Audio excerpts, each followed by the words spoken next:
ئێمە بێ قەناعەتمان وابێت دنیا دنیایە براینە.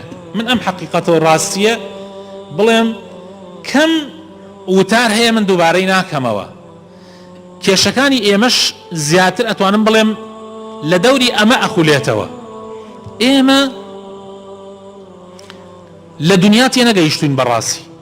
طبیعەتی دنیاش تا ئێسە وەکو خۆی ناناسی. دنیا دنیایە بەڕێزانم، دنیا نزم دنیا فانیە، تیاچووە.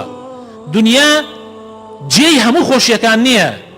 هەرچی خۆشی دنیا هەیە ماوەیەکە و نامێنێ.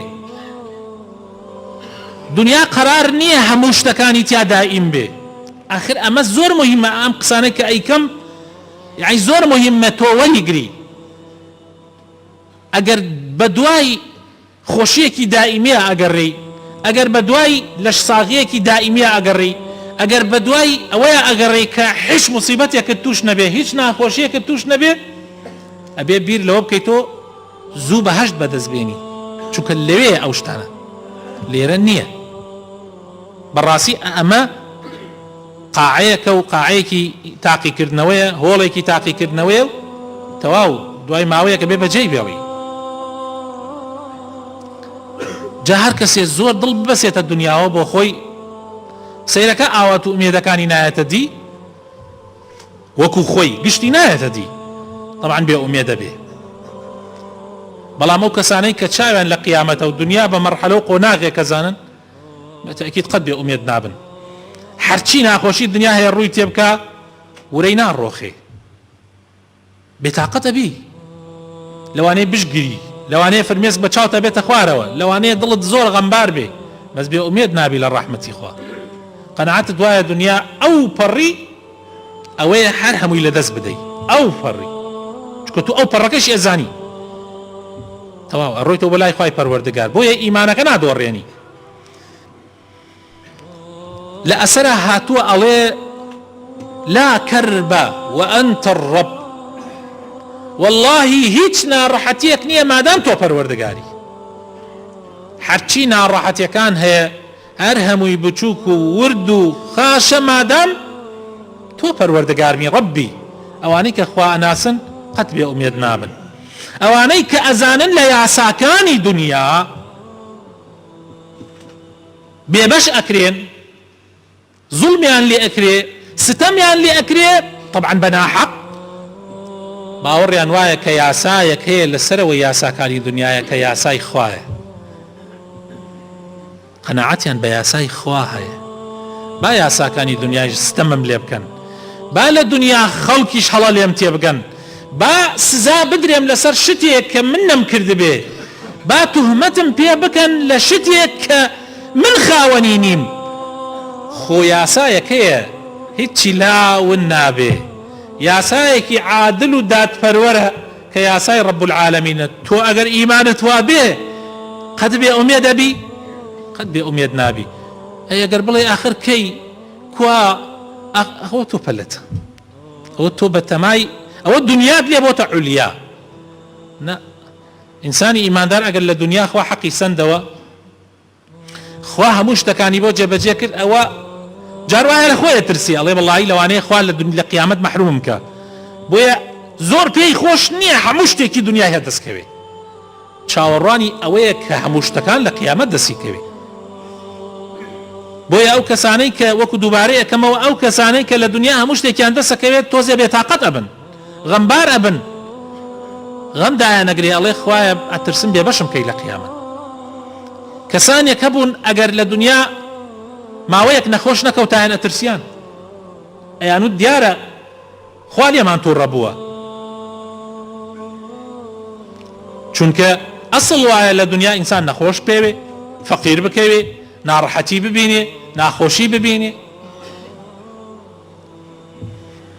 پێغەمبەری خۆشەویستمان صلی الله عليه وسلم کە بێزار بوایە لە دنیا، یعنی بێتاقەت بوایە و ناڕەحەتیەکان زیادی بکردایە، یەکسەر پەنایە بردە بەر نوێش. كان إذا حزبه أمر صلى. ڕۆم بۆ لای ئەو یاسایی کە هیچی لێون نابێ، عدالەتێکی مطلقە، یعنی نابێت تۆ چاوت بەس لە سەرکەوتنەکە بێ، سەرکەوتن هات یا نەهات ئیشی تۆ نییە، یعنی بەڕاستی ئەمە حەقە حەقیقەتێکە و ڕاستیەکە ئێمە هەمومان بیزانین. سەرکەوتن ئیشی من نییە. ئەی چی ئیشی منە؟ هەوڵدان.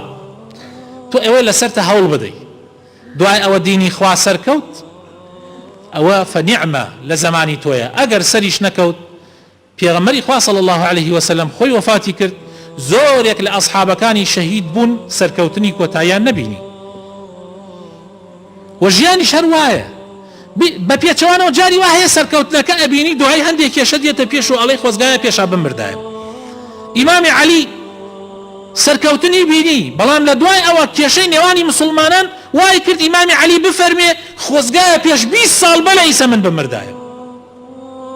دنیا هەمووی تاقیکردنەوەیە، زۆر بە هیچ شتێکی دنیا دڵت خۆش نەبێ، بەس ئەگەر سەرکەوتنەکە هات فەنیعمە، ئەگەر نەشهات بێ ئومێد مەبە.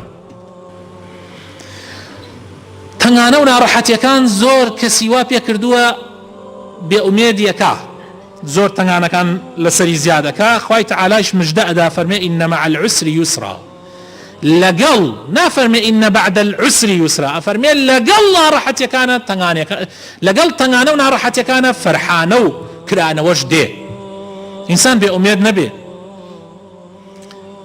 یعقوب عليه السلام کە پێغەمبەری خوایە 40 ساڵ یوسف لەدەستەدا، 40 ساڵ